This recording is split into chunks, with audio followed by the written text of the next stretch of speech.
Welcome to the Natural Health Podcast, where we bring awareness of sustainable health in a business hustle space.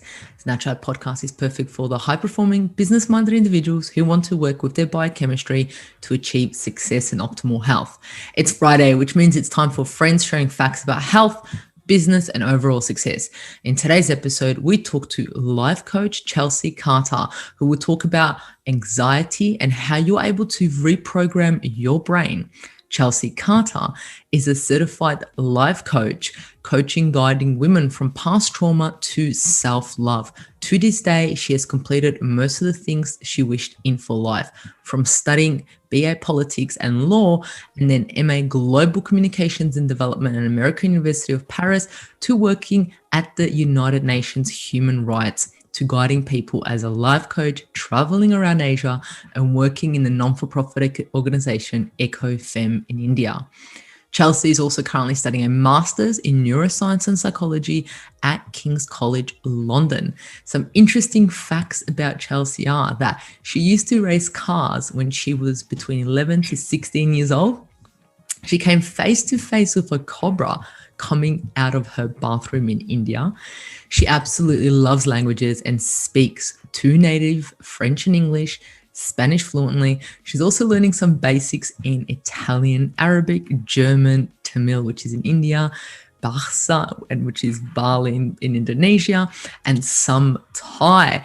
Welcome to the Natural Health Podcast, Chelsea. Hi, Mihaela, and thank you for welcoming me to your podcast. Hello, everyone else. You're most welcome. Wow, I don't know which one to talk about. I don't know if we'll talk about the cobra or we're going to talk about the languages. I mean, what happened when you were face to face with a cobra? That's crazy. Yeah, it was really funny, actually, in a way. I was in the bathroom, so I just came out of the shower. And I opened the door, and there was this cobra, and it just I was starting to freak out a little bit. But stayed very calm, because I always remembered that if you were face to face with a snake, you have to stay very calm. But it lifted its head up and opened its mouth, and that's when I was like, okay.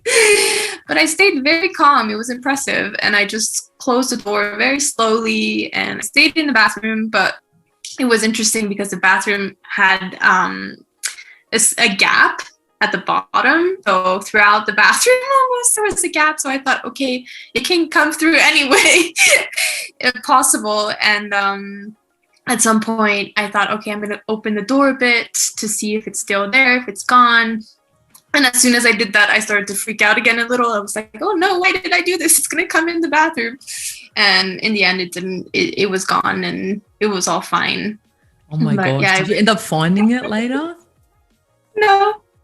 I mean, yeah, I was in a guest house that was kind of in the middle of a forest in Oroville, and so yeah, there were lots of animals and critters always. I mean, we were used to seeing Scorpios walking around, but the cobra was like another level, definitely. Yeah, that is definitely another level. I mean, I haven't come across a cobra before, especially face to face. So I guess you reacted pretty well, and it's good that you reacted well, because today we're going to be talking about anxiety and your brain. So yeah, exactly. That's absolutely amazing. So from your intro, you've done a lot. You've finished a few degrees. You've even, worked at the UN Human Rights. You've worked at a non-for-profit, and now, you're a life coach. I mean, I wanted to find out what have been the key turning points in your life journey to where you are today. Okay, that's a big one. Basically, it was a lot of different kind of dramatic events in a way, and I think that's the case for most people. We almost wait until something bad happens, and then it's a wake-up call for us to actually step into what we're supposed to do. So for me, it was a bunch of people in my family who got sick. And then while I was working at the United Nations, I had cancerous cells. So I went to see my gynecologist, and it was an HPV that was turning into cancer. So she told me, you're one step away from cancer. We have to operate. And I as I usually did back in that in that time, was to just move on with things. So I would just the next day work hard and work even harder than I was working before. And after the UN, I went into a complete burnout as I was working kind of almost around the clock, and have a friend who passed away, and she was 25, passed away from bacterial meningitis, and all of this was within a 2-year lifespan. so it was a lot of different kind of very difficult events, and went into depression for a couple of months. And that's when I realized, okay, I need to go and reach out for a therapist. And I found this amazing therapist who really helped me and had me read books by Don Miguel, The 4 Agreements, The 5th Agreement, and The Mastery of Love. And reading was a way for me to heal. Like, I started reading a lot at that time. I read Sapiens and Homo Deus and 21 Lessons for the 21st Century, and a lot of other books. And so it was really opening my mind to new knowledge, which we'll get to later, but actually opens new neural pathways. And also started running, and that's when I started understanding what runner's high really was. I mean, I used to run a little bit, but then during that depression, I started running a lot. And I realized, wow, okay, like the endorphins and dopamine are really kicking in right now. And I would run for an hour without realizing it in a way. And I started doing yoga and humming 24/7 as soon as I had negative thoughts come in, and singing and dancing. And so I was doing all of these different things. And it was almost like I was my own lab experiment because I realized, okay, this is interesting. How come it's actually impacting me this positively? Like, I literally feel the changes inside. And so I started reading and informing myself on these different activities. And that's when I realized, okay, I always dreamed of becoming a coach, even while I was working at the UN. I'm going to sign up, and life is short, because my friend kind of reminded me of that. So I'm going to sign up and become a coach. And that was a couple months later. So it took a while for me to get there. Like, it started in the summer, and basically in May, I started the coaching program JRNI. And the adventure in Asia started as well in August, where I always wanted to work for that organization. I had worked for a previous one in 2015. And I thought, okay, I'm going to work with Eco Femme. I love this organization, and they work on women's rights and menstruation, and it's really a topic I'm interested in. And so I was managing the life coaching classes until 2 a.m. in the morning, India time, because the program is actually in California, the JRNI program. And so I was managing that, and then doing the communications for Eco Femme during the week. So it was interesting. It was I always somehow end up doing multiple things at the same time. I'm trying to also stop doing that because then it just gets to be too much. And traveled throughout Asia, and so was in India, and then went to Thailand and Bali, Indonesia, and finished with Vietnam, and then Corona started, and literally had a panic attack. By the way. So yeah, that's basically it.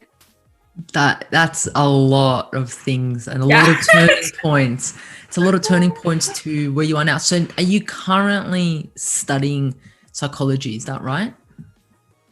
Yes. I mean, right now it's on pause because there were a couple events that happened that led me to take a break from from the studies. It's also, we'll see if I actually end up continuing the master's or not, because with Corona, there's this other dynamic in learning online and doing everything online without having a proper teacher and all of these different things. So we'll see if I actually, it's very robotic. There's MCQ exams, and it just doesn't, the human aspect is kind of getting lost. So I think that's what Corona is really telling us as well. And that's how people are actually going through these different mental states. So we'll see if we'll see if I actually continue or not, but it's very interesting. Yeah, nice. So wow, so you actually got a little bit of a health scare, and that's what kind of kicked off the whole journey. The health scare, a friend passing away, a close friend, family things, and so forth. I mean, it's crazy, and I mean, you would have been working so hard for the UN, being burnt out, and so forth. So essentially, keeping yourself busy and working so hard may have led to some health issues happening, and then which led you to where you are now, which is amazing. But I wanted to find out what does success look like for you right now? I mean, I guess success back in the days working at the UN and working so hard would have been different to what it is now. Yeah, it's interesting because originally we kind of think that we need to, at least in the Western world, we need to be in these high positions in order to be successful. We need to be popular and have millions of followers and all these things that in the end, to me, don't have as much meaning anymore. And what I realized, when you get kind of that scare of being that close to cancer or having people who pass away who are close to you or who are sick, you just get back to the basics and you just realize that actually being successful and happy, at least for me, is to have food in my plate and have a roof over my head and to be able to actually take care of myself and to be in a good place mentally, and to be able to actually pursue my dream job. And all of these different things for me are successful and are what success means to me. So yeah, I think that for different people, it may mean different things. But definitely, I think it's important to understand that we don't have to be here in order to be successful. It can be a day-to-day thing. Because my grandmother always said, what you do today, there's a little bit of tomorrow in it. So I think that's really important to keep in mind. Yeah, that's so beautiful. That's an absolutely beautiful saying and a beautiful reminder for all of us to take the day as it is and not, push so much. It's like just move slowly and you're going to reach it. If you have that goal, that's absolutely amazing. But let's talk about today's topic, which I'm so excited about, and I'm sure the audience is also, anxiety. So anxiety and how you are able to reprogram it using your brain's neuroplasticity. So I know there's a lot of words chucked in there, but let's just start off with, let's understand, what is anxiety? Are you able to explain that to us? I mean, a lot of us may feel like, someone goes, oh, I have anxiety, that person has anxiety, but what is it actually? Anxiety is really feeling uneasy. So it's feeling worried or scared. It can stem from actually a bunch of different things. So it can be PTSD or panic attacks or social anxiety, agoraphobia, so fear of being around a lot of people, or claustrophobia, these different things. And also when you have anxiety, there's a chemical reaction in your brain, which is that it actually releases cortisol. So this is actually what makes you kind of feel that way. And our brain actually always manages to kind of get us back to a stable place, even if it doesn't feel that way. And so, yeah, it's quite interesting. And if we actually have too much anxiety, then it gets complicated in terms of the neurons, actually, and the neuron receptors. So that's when we have to be careful. So you can have generalized anxiety disorder, for example, but this goes on to really another stage, because that means you're anxious all the time. But usually there's a root cause somewhere. So I think that's also something interesting in our Western culture, is that we provide medicine or antidepressants, which actually block the dopamine pathways. So the chemicals that actually make us happy, which is interesting because people who have schizophrenia or different kinds of disorders will end up sometimes stopping the medication because, yes, it stops the paranoia or the thoughts, but then they actually don't even enjoy the simple things in life anymore because it blocked those chemicals. So I think that's an interesting point, in that we also need to get back to the basics and the root cause of why we are feeling that way. Once we've identified the root cause, then we can actually move on and find ways to heal. I think that's a big part of it. I don't think we always have to. It depends on the person as well. So no one should feel anxious about not finding the root cause. Sometimes it's also intergenerational trauma, so it may have been passed down to you.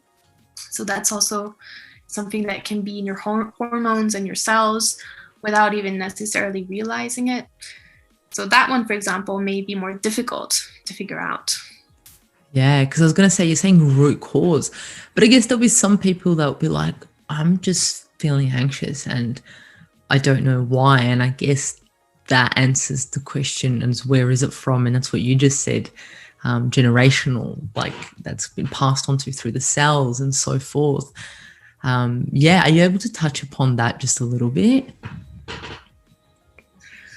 I can't expand much more on intergenerational trauma, but yeah, it's something that may have been passed down from your parents, your grandparents. It may be something that you're not even conscious of or aware of. And I think, going back to your point, when someone says that they don't know why, it also may be that that person doesn't want to know why, or hasn't searched. Because there's a fear. Yeah, there's a fear there too in actually figuring out what this is. And sometimes with certain things like anxiety or PTSD, things like that, we can actually feel like it almost becomes our identity. And that's when there's this weird comfort zone, which I always call the discomfort zone, which actually, it's not comfortable to be in it, but we end up kind of thinking, okay, but what if I'm actually happy and feel good? And what person will I be then? So yeah, I think those aspects are also things that need to be considered. Yeah, I like that. You mentioned on there that some people just don't want to dig into why. It's easier to say, oh, I don't know what it is. They don't know where my anxiety comes from. But if you actually sit down with yourself or with a healthcare professional, a coach and so forth, you dig deep into that, and then it's right in front of you. Yeah, and that's what can be scary sometimes, even when you go see a therapist or a coach. And I mean, I always tell my clients, if you're going through deep trauma, for example, or just trauma generally, it's good to go see a therapist and a coach simultaneously. And if it's just like light anxiety that you have on a day-to-day basis, then someone can come see me or another coach. But I think that's also important to mention, that you can go see a coach once you've actually dealt with most of your trauma, or you can go see a coach simultaneously with the therapist. Yeah, that's an absolutely great point. I wanted to know your thoughts as to why it would be that, like, person A may have gone through the same thing as person B, but then one person has anxiety and the other person doesn't. What would you think is happening there? I think it depends. It's kind of the nurture-nature debate. Is it the environment we grew up in? Is it the parents who actually impacted our way of thinking? I mean, our brains are absorbing everything in a way. And whatever is around us, whatever society dictates in terms of the norms and all the rest of it. So I think sometimes it really has to do with the way the person grew up and their upbringing with their parents, and what kind of safe environment they were raised in. If they were overprotected or not enough, kind of a balance there. And like I said, I think a lot of anxiety has roots in other things. So it probably comes from some kind of trauma, someone in their childhood who may have been abusive towards them, or a situation or an event that they witnessed, someone witnessing, for example, a death or something. That can even lead to complex trauma. So that's another level again. But it's always yeah. So I guess it goes back to, I mean, what you've been through, what the scripts are in your head that you've been telling yourself, or other people have been telling yourself, your beliefs and things like that. So it's not just what happens in that moment when you are exposed to that traumatic event that gives you anxiety. It's everything that's happened beforehand, and then that has led to that. And then that's the expression. Is that kind of why person A would have anxiety and person B wouldn't? Yeah, and I also think that, again, related to that, it depends on your sensitivity. And it's just like with trauma, someone will be, for example, you take two women, one, they both went through a car accident, and they both went through an abortion. One woman will be traumatized and will have PTSD from the abortion, and the other one won't. And the same thing with the car accident. And I think in a way, it's the same with anxiety, is that some people are also able to regulate themselves faster, because probably it's linked to also their upbringing and how much balance they were given. I mean, there's different experts in psychology who believe, like Winnicott, that there's this relationship with the mother, and that the mother may have not breastfed the child properly, and all these different things that can kind of lead to anxiety. I mean, even a birth that, is unconscious, we don't remember, but our body, and it's somatic, our body remembers that we've actually been through that traumatic birth. So that can also lead us to feeling anxious. Wow, yeah, you can go back. Yeah, that's absolutely crazy, because I don't know about you, but I don't remember my birth. So no, I don't remember. I actually don't remember much before I was 6 years old. So yeah, I think about the same. I think I remember a few things when I was like 4, 5, but like random. But yeah, it's crazy, isn't it? And then I see like 3-year-olds around me, kids, and I'm like, communicating with them, making memories, and I'm like, I'm going to remember it, but they're probably not. Yeah, and it's interesting with memory, because we will think that we remembered something at age 4 or 3, and that's why it's tricky, because we'll have a family member who will show us photos and we'll say, you did this and that, and then when we tell it, we're almost convinced that we remember it, but it's actually someone who told us a story or showed us a photo. So then it becomes difficult, and our memory with time changes. So we will actually end up changing the event. Like, people who have been through 9/11 will tell the story differently each time they tell it. So yeah, it's interesting how our memory can also play small tricks on us. I mean, that's not really a trick, but yeah. Yeah, it's crazy. No, I agree with you 100%, and I can see how it could be beneficial but detrimental at the same time. Because I think I was watching a documentary a few years ago, and it had to do with like cults, like camps, where they would reprogram people to believe all of these crazy things that happened to them that didn't. And I was like, oh my gosh, our brain is just extraordinary. Yeah, definitely.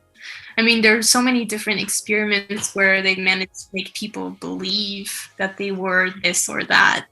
And it's really what we tell ourselves and what we repeat. Because I think we've really grown up to be conditioned to certain things. So it's kind of like Pavlov's dog, where they actually try to see if it's going to develop saliva every time they give it food. And I think here it's the same. We've been conditioned to think the way we think.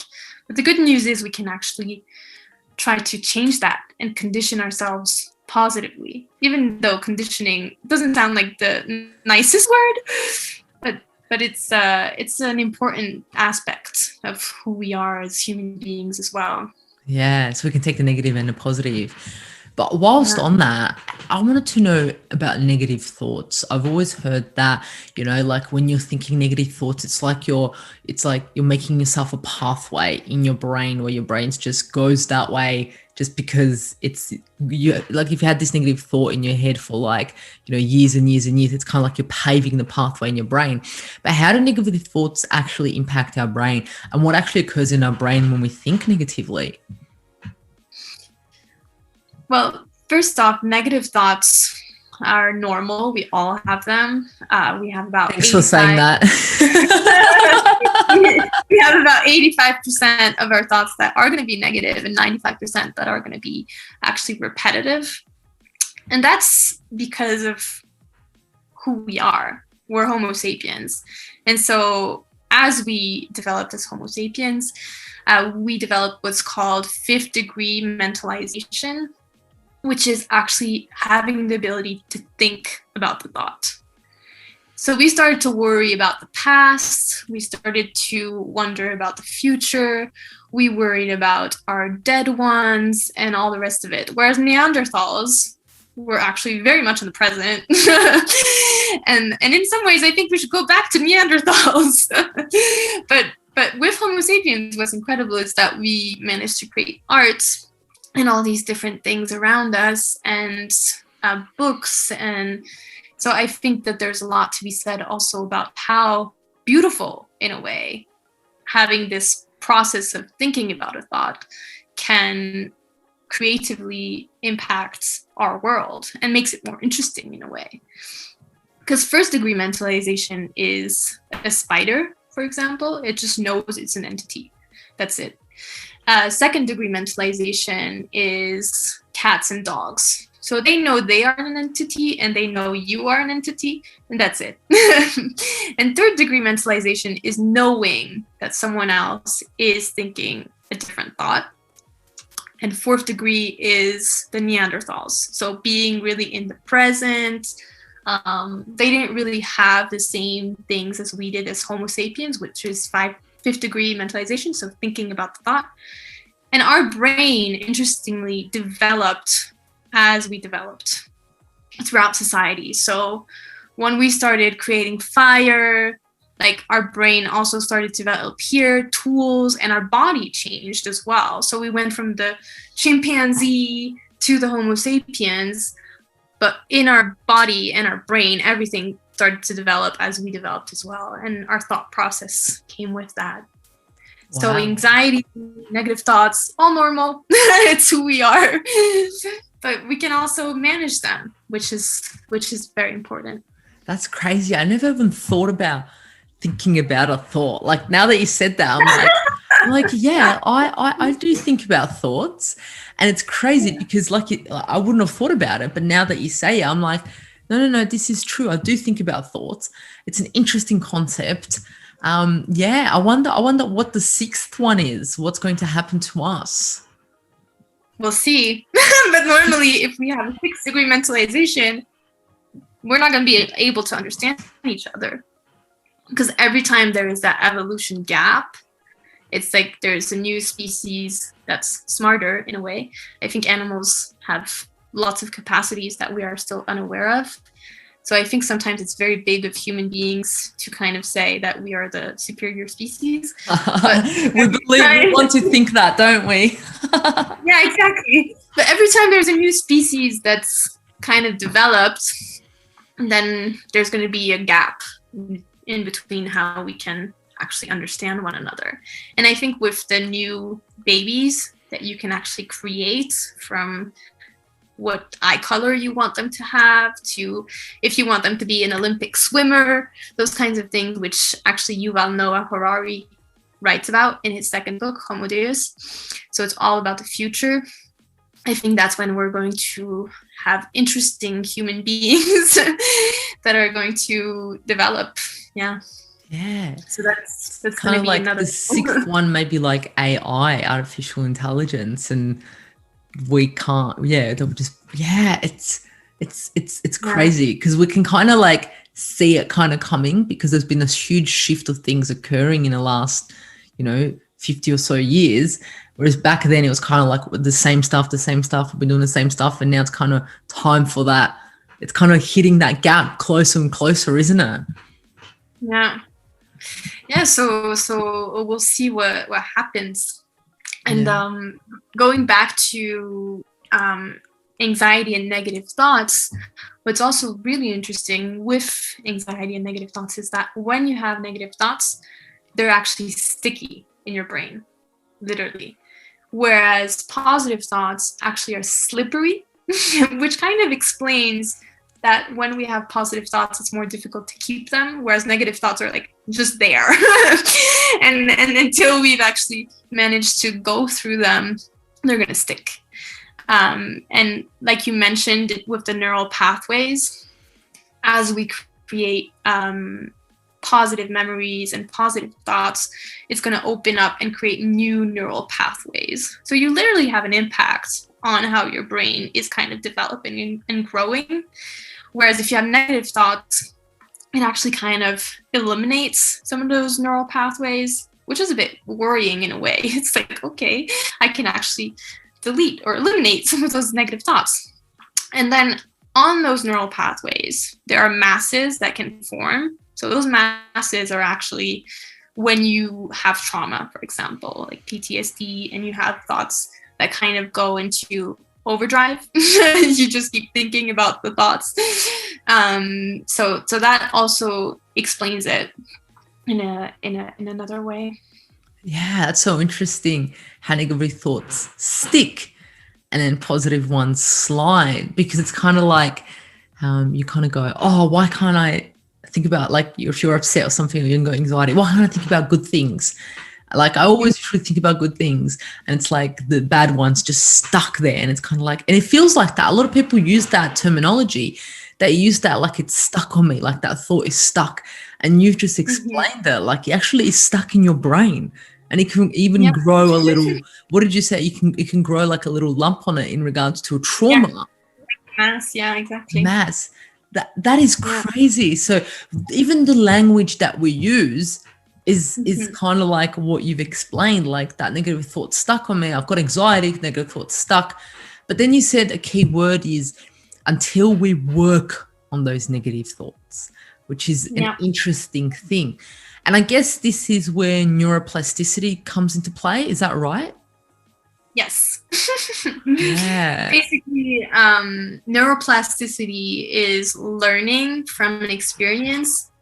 So a very simple example is your mom told you not to touch the stove. I've done it when I was little. You touch the stove and it's hot, and you learn from that. And that literally creates a new neural pathway.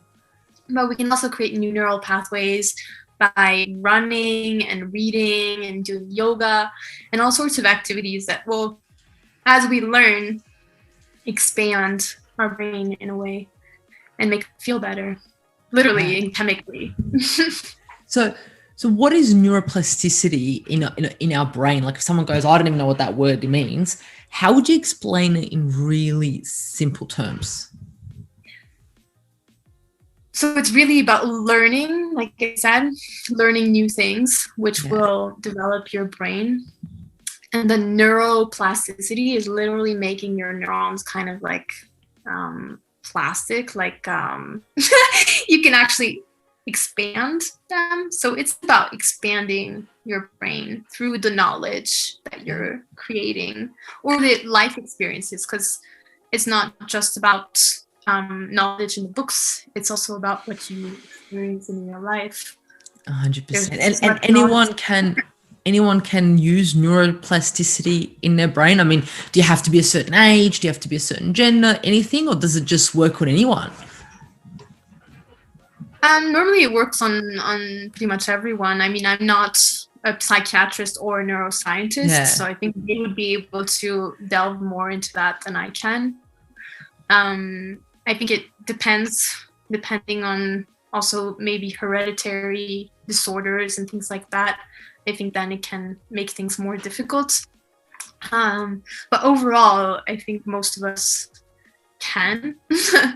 It depends. I really can't expand too much on that because I don't have enough knowledge on that. Yeah. I mean, when I first found out about neuroplasticity and I read research on it and things like that, it just blew my mind. I was just gobsmacked at the fact that we can actually, in easy terms, I know it's more complex than this, but change our brains, change our neural pathways.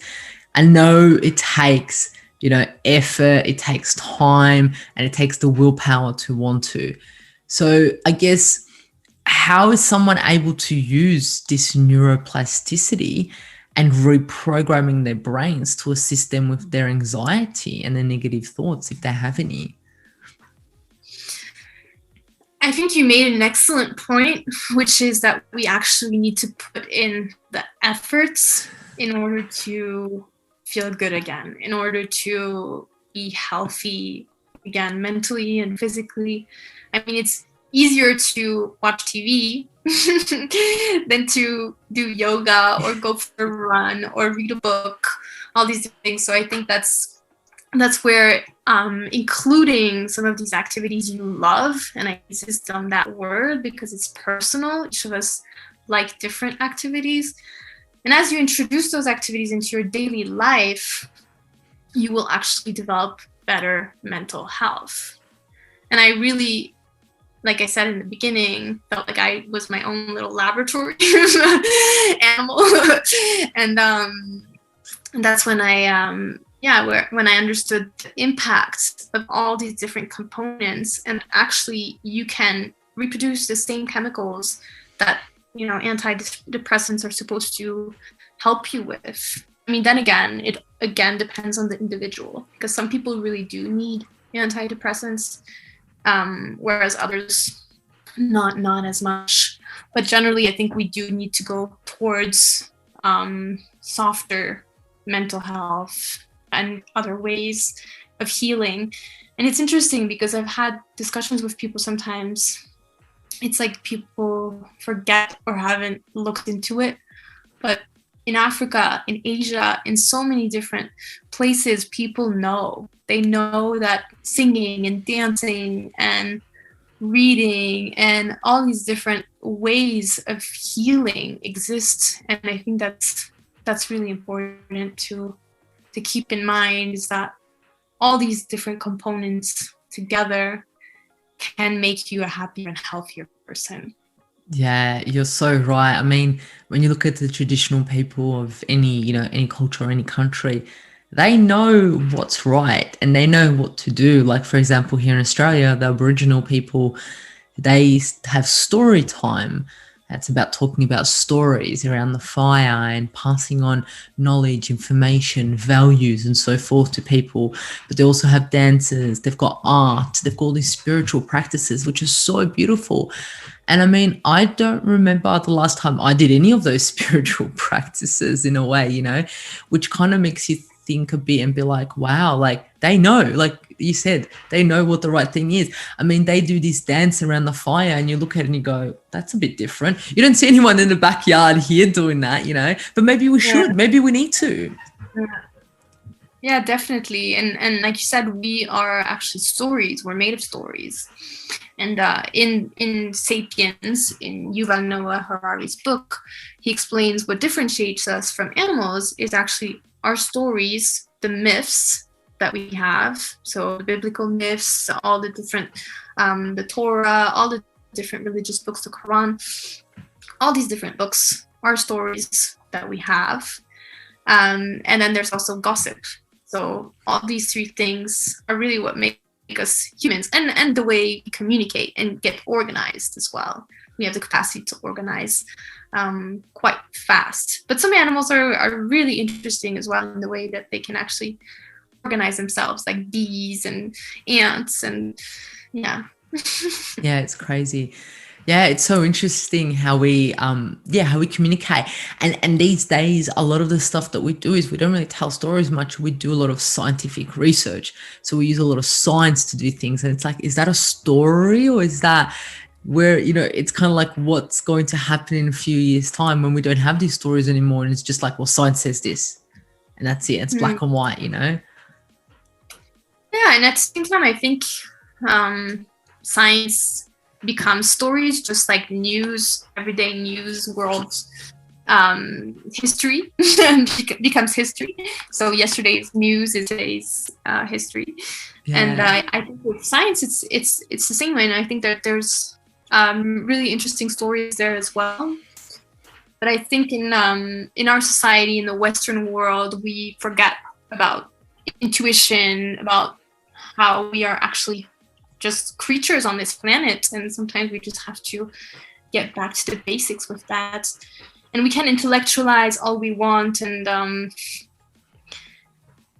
just always going back to the logic and rational and facts. It's important, but I think it's important to also have a mix and know that we do have instincts, we do have things in our body and in our mind who say, "Oh, there's something there," and we have to listen to that more. Yeah, that's really interesting. I love it, having a total balance between both. And you did mention a bit of balance at the start, also having the balance between, just having a balance in life, a number of things. And you mentioned at the start the balance between neurotransmitters. It has to be balanced. It can't be blocking it off or, having a surplus of something. You need to balance it up again. But I wanted to find out if someone that's listening, the audience right now that's listening to this is like, they suffer from anxiety, they have anxiety. If not every day, every second day, and things like that. So what would you recommend for someone who, or, your advice or information that you could provide them with for someone who has anxiety? What would be the first, second, third step for them to do to be able to, I guess, overcome it or reprogram their mind? Mm-hmm. So one of the first things I have clients do as an activity, even outside of the session, is to track. So to write down when you had that anxiety, what it was, how it felt. And when you do that, you actually you become more in control of yourself. So if you realize, for example, connecting the dots, that your anxiety is always when you're around people in the subway, for example, that's very concrete. It means that maybe you have agoraphobia. It can be a bunch of different things, but just knowing that will help you find solutions to actually relax and understand that you're fine. And going back to the brain earlier on, when we have anxiety or even PTSD, it's irrational. So it's at the back of our brain. That's the amygdala. And basically it activates, and it's like almost shutting down the rest of our brain up till our logic, our prefrontal cortex. So there's an exercise I have clients do, which is to ask themselves, am I being logic right now, or are my thoughts based in fear? And most of the time we realize that they are based in fear and it's not rational. Whatever fear we may have may come from somewhere else or someone else, like I've said before. But in the end, it's not rational in that moment. It can be an event that happened and it's just reoccurring in your brain. There's nothing to be afraid of. That's also going back to our human evolution with how we are Homo sapiens. We also scanned. We're constantly scanning for danger. Are we going to get attacked? Is there some animal around us? Things like that. So we still have that primal aspect in us, which is why when we have anxiety or PTSD, that hypervigilant mode of scanning for danger is even stronger. So I have clients, for example, scan for safety. That's what I call it. So if you're in the subway or or at work, at your desk, for example, you look around you and you actually try to find friendly faces. You actually try to see that there's nothing wrong with the situation, that everything is fine, and you kind of just reassure yourself back to that place. Yeah, that's so interesting.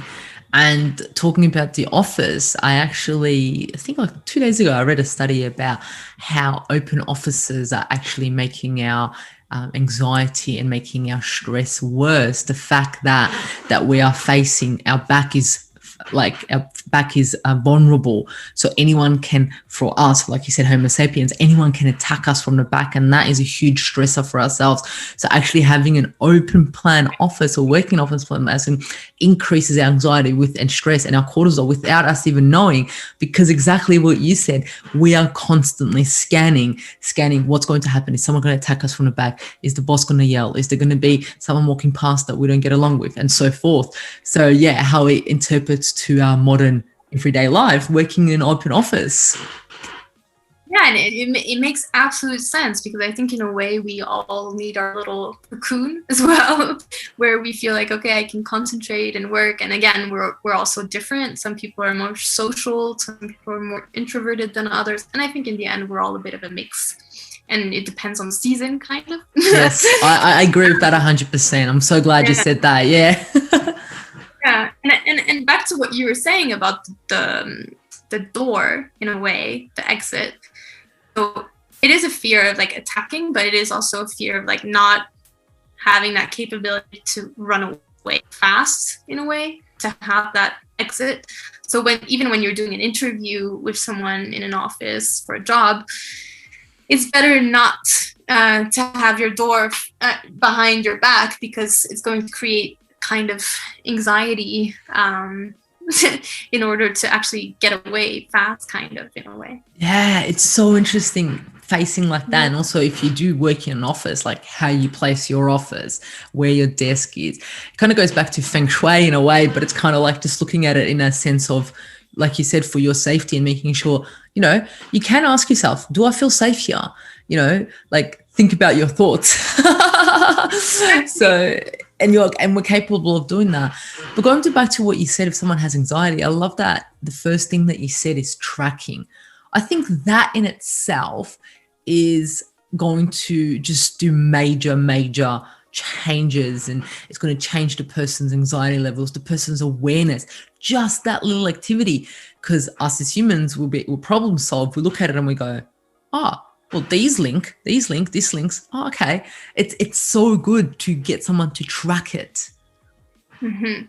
Yeah, exactly, because we are caught in the irrational mode. And so as soon as we make it rational and realize how irrational we are in that moment, then it kind of gets us back to, okay, I'm fine, actually. Why am I going crazy over this? Yeah. And everything is fine. Even just distraction is a big one as well, in terms of decreasing your anxiety levels, because we're thinking about the thought, right? So as we think about the thought just becomes bigger and bigger and bigger, and it just takes us down that road.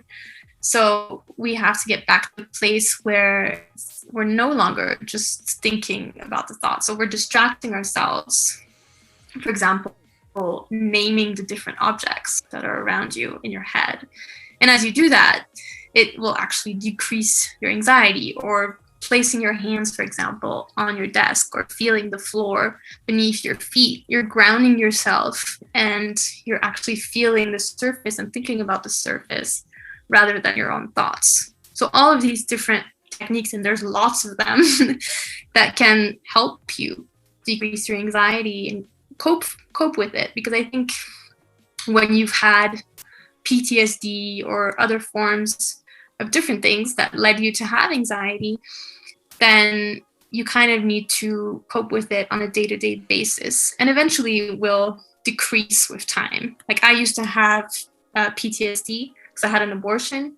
So for 7 to 8 years, I had strong PTSD, lots of negative thoughts, and through time, I had less and less triggers, less and less things within me that were ignited.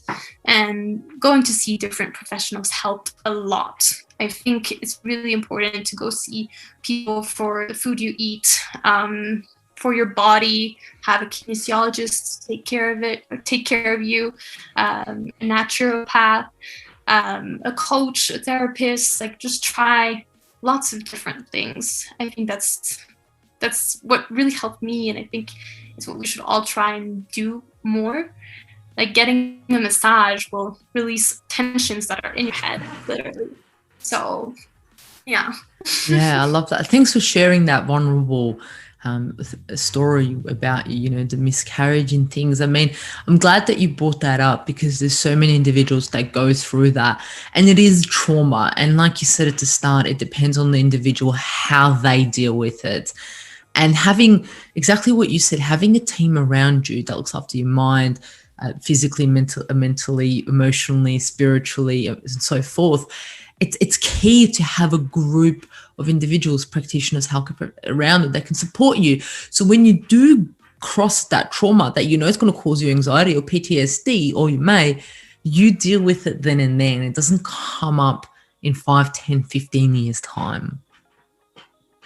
Yeah, exactly. And I think that's really the objective, and it's important to be gentle and kind with yourself throughout the process. And we tend to want to have it just kind of done. And why am I feeling this way, and all these different things. But in the end, it's really, like we said throughout this discussion, it's really your brain that went there, and it's really this event that triggered you. And in the end, it's normal. And trauma, for example, is actually developed out of growth. Like our mind literally goes there to save us because it doesn't want us to repeat that event. So we repeat it in our mind to remind ourselves that we don't actually want to go through that event again, that person who abused us, or that event we witnessed, or having been through an abortion or miscarriage or whatever other trauma you've been through. So our brain essentially is trying to help us out. It's not doing it to be negative. It's not doing it to be mean. It's not doing it to put us through torture. It's actually doing it so we learn and so we develop. Exactly. It doesn't feel that way when you actually are going through it, but that's really what it's doing. Yeah, it never does, 100%. And touching on the point that you mentioned a bit ago is about the distraction. That technique does absolute wonders for myself, for people around me. I've had that. If you haven't tried that distraction technique on yourself, or anyone that's listening, it is absolutely amazing. For example, if you're having an anxiety attack, or you're having anxiety in a sense, and it's just simple as, can you spot anything green in the room? And then you're looking for something green because you're getting distracted and you're not thinking about that negative thought that's sticking in your head. You're actually changing it around. And I'm so glad that you mentioned that, because that is an absolutely amazing technique. Okay, so you've mentioned a few practical tips, which are absolutely amazing. You've given us, you know, the distraction, the putting down our thoughts, so many other things put into have a healthcare professionals around you, have a whole team around you. I mean, so many things you've given us. I wanted to know, is there anything else, any other practical tips that you may want to share with the audience that can also help them with their anxiety? Yeah, I think what really helps is to every day listen to yourself, listen to your energy levels, listen to what you really want to do, want to eat, want to drink. I think our body tells us a lot of these things, so I think it's important to listen to that. And those days where you're feeling bad or anxious, it's telling you something. It's a message. So it's telling you that there are still some things that you need to work on, and again, be gentle with yourself. So there are all these different techniques that work for different people. Sometimes it's about confronting, you know, that anxiety and kind of going, okay, it's this gremlin in front of me. So that's the Rick Carson's technique, where there's a gremlin in front of you and you put your negative thoughts inside of it. You give it a name. So call it whatever you want. You can call it Golem, or I don't know, and tell it to go in the corner and punish it. Or there are reverse techniques where you can actually kind of cuddle your negative anxiety and kind of tell it that everything is going to be okay. So I think it depends on your personality. It depends on how you view things, or even in that moment, what kind of thing you need. Do you need kind of like tough love, or do you need kind of like understanding and sitting with that emotion? And sometimes it's also just about exactly what I said, sitting and kind of just even closing your eyes or leaving them open, but just witnessing your thoughts. And like we said, we kind of have this tendency to analyze and like go into strategy and all these different things and logic and facts. But here, when you listen to your thoughts, just let them run through. Just understand that it's normal. You're going to have negative thoughts. You're going to have weird thoughts. You're going to have dark thoughts. You're also going to have beautiful thoughts. You're going to have beautiful memories. and introducing some of those beautiful memories back into your brain and thinking about, when was the last time I really laughed with someone? When was the last time I really enjoyed myself or felt alive?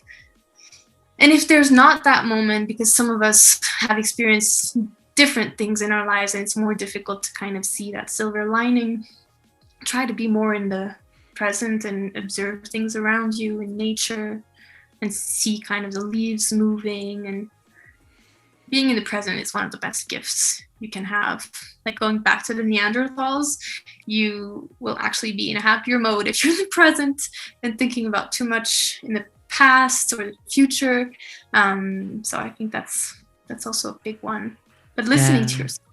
I love that. Listening to yourself and being in the present moment. I think that's absolutely beautiful. And I think when we are in that moment, we're like, oh my gosh, I want to spend more time in this. And then life takes over again. Yeah. But we have that capacity I always say that it's energy over time.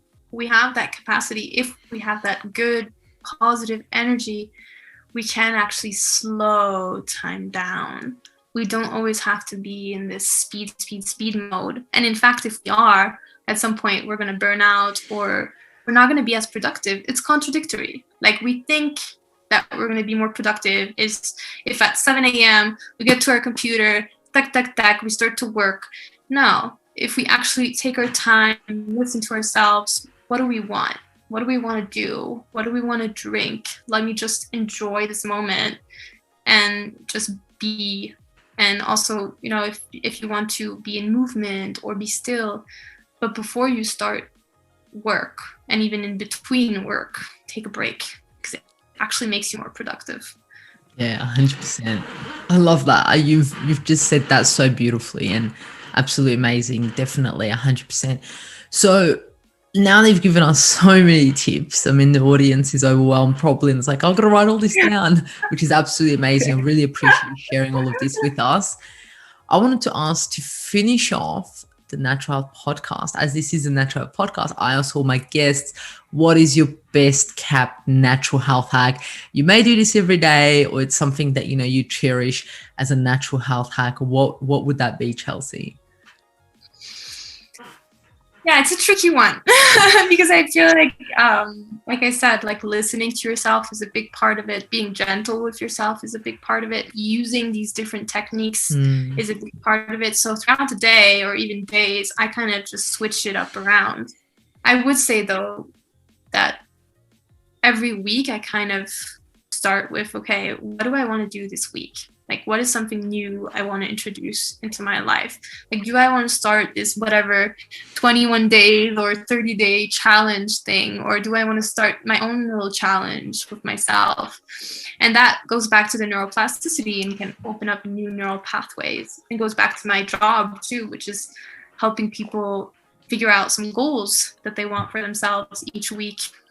And also my personality. I've always been like that. So, yeah. Beautiful. That's absolutely amazing. So look, we've come to the end of this absolutely amazing podcast. We've spoken about so many amazing things about anxiety, negative thoughts, neuroplasticity, and so forth, and some practical tips to help with people's anxiety. So if people want to find you, where would they be able to access you? And if they want to get your services, how would they be able to do that? You can find me at chelseacoachcarter.com or on all the social media platforms almost. So Facebook and Twitter and Instagram at Chelsea Coach Carter. And don't hesitate to send a message or ask a question.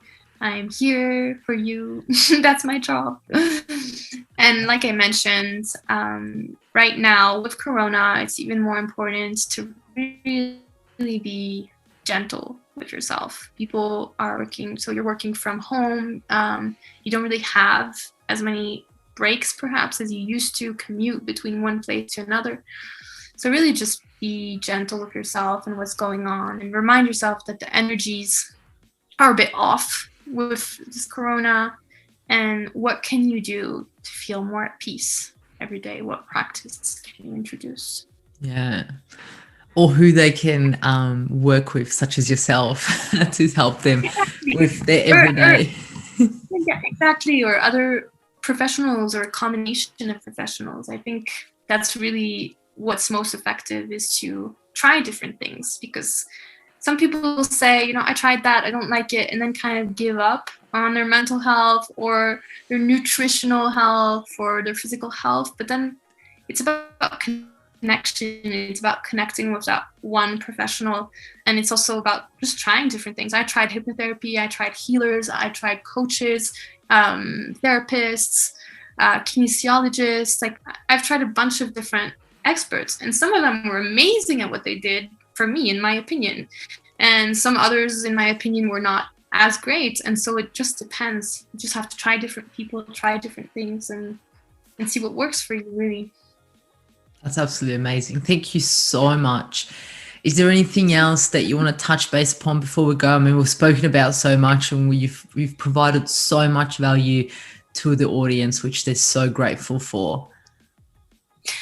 I would say that my mission is actually to make mental health affordable, make coaching affordable, because I've had so many people tell me, therapy is way too expensive, or these coaches are way too expensive.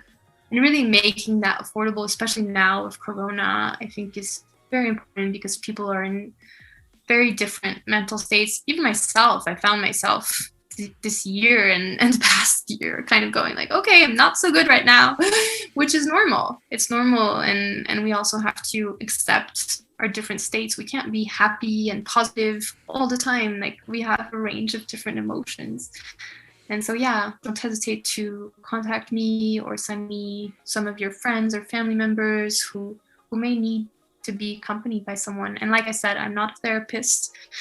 Therapists are there for you, for your past trauma, to process your trauma. And as a coach, I'm really here for your present and your future, and figuring out solutions with you and objectives, really, to enhance your life. Amazing. Absolutely amazing. And I'm going to put down all of your details in the show notes so people are able to access it. Well, Chelsea, thank you so much for joining us on the Natural Health Podcast. Thank you, Mihaela. Thank you so much. And thank you to everyone who listened. You're welcome. Thank you for joining us at the Natural Health Podcast. And remember, the missing link between failure and success is your health.